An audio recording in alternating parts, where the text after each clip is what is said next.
Jaya TV உறவுகளுக்கு இனிய காலை வணக்கம். இன்று நாம் சர்க்கரை நோயை கட்டுப்படுத்தக்கூடிய யோக பயிற்சி முறைகளை கற்க இருக்கின்றோம். நீரிழிவு அப்படிங்கிறது இன்றைக்கி உலகம் முழுவதும் இருக்கின்ற ஒரு பெரிய பிரச்சனையாக இருக்குது. இதை நோயின்னு சொல்ல முடியாது, இது ஒரு குறைபாடு.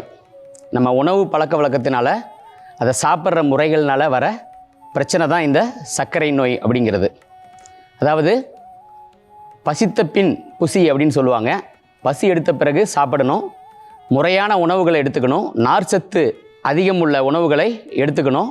இந்த ஸ்பைசியான ஐட்டம்ஸ், அதாவது இந்த மாலில் அந்த மாதிரி நிறைய ஸ்பைசியான ஐட்டங்களை சாப்பிட்றத தவிர்க்கணும்.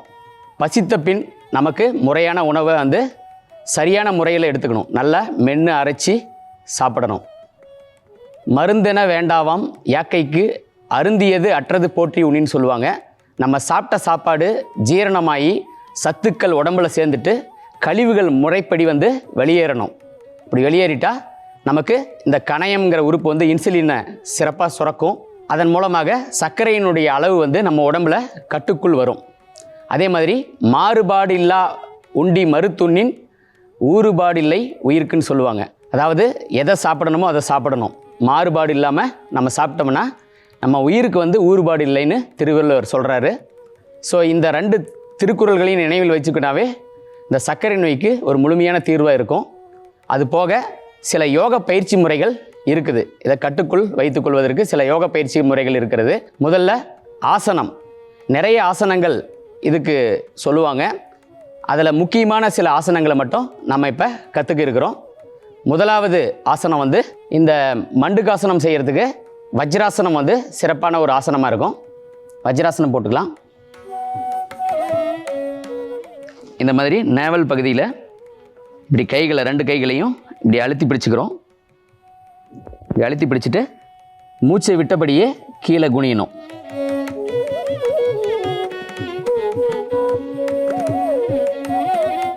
மறுபடியும் மூச்சை மெதுவாக இழுத்துக்கிட்டு பழைய நிலைக்கு திரும்பலாம்.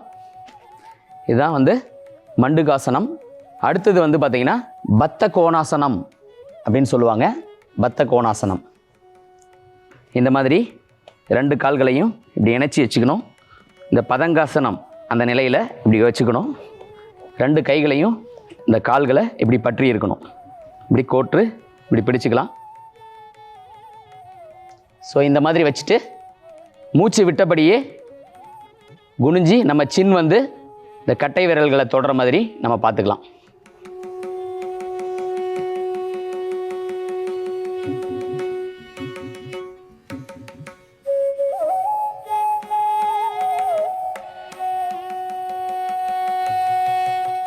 மறுபடியும் மூச்சு இழுத்தபடியே பழைய நிலைக்கு திரும்பலாம்.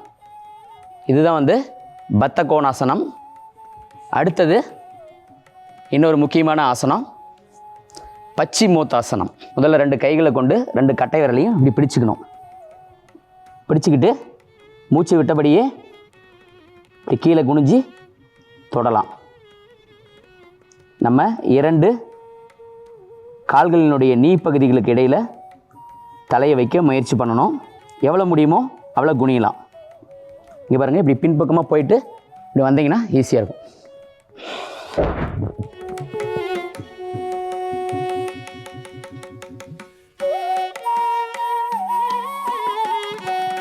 இன்னொரு முக்கியமான ஆசனம், இந்த சர்க்கரை நோயை கட்டுப்படுத்தக்கூடிய ஒரு முக்கியமான ஆசனம் இருக்குது. அதை இப்போ கற்றுக்கலாம். இப்படி மல்லாந்த நிலையில் படுத்துக்கணும். ரெண்டு கைகளையும் இப்படி சின்முத்திரை வச்சுக்கலாம். கால்களை வலதுபுறமாக திருப்பினோம்னா தலையை இடதுபுறமாக திருப்பணும். அதே மாதிரி தலையை வலதுபுறமாக திருப்புறோம்னா கால்களை இடதுபுறமாக திருப்பணும்.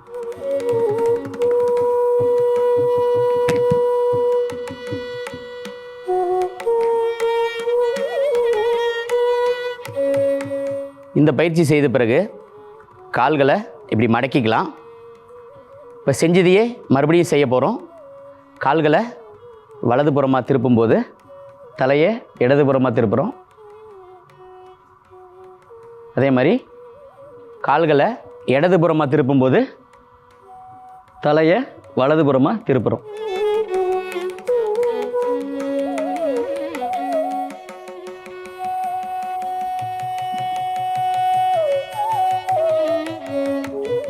அடுத்தது பார்த்திங்கன்னா இப்படி கால்களை இப்படி மேலே வச்சுக்கலாம்.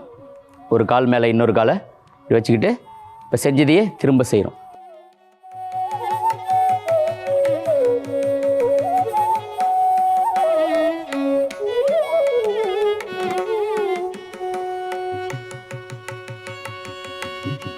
அதுக்கப்புறம் இப்படி ரிலாக்ஸ் பண்ணிக்கலாம்.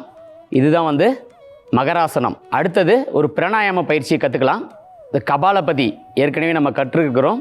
இதை மறுபடியும் ஒரு முறை கற்றுக்கலாம். இது வந்து சர்க்கரை நோய்க்கு வந்து ரொம்ப ஒரு சிறப்பான ஒரு பயிற்சி, மூச்சு பயிற்சி.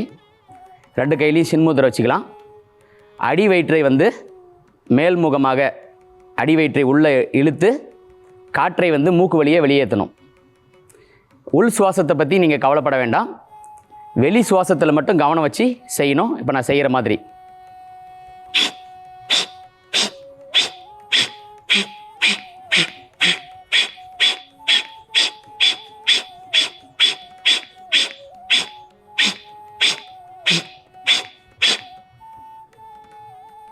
அடுத்தது இப்படி ஒரு முத்திரை பயிற்சி, சமான முத்திரைன்னு சொல்லுவாங்க. இது பேலன்ஸ் பண்ணுறதுக்கு 5 பூதங்களையும் சமப்படுத்துதல்.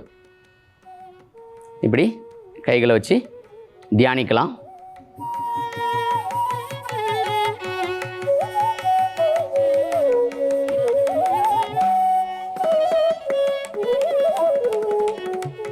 கண்களை திறந்து கொள்ளலாம். சர்க்கரை நோயை கட்டுப்படுத்தக்கூடிய யோக பயிற்சி முறைகள் அடுத்த யோக நிகழ்ச்சியில் மற்றும் ஒரு உடல் நோயை குணப்படுத்தக்கூடிய யோக பயிற்சிகளை கற்றுக்கலாம். நன்றி.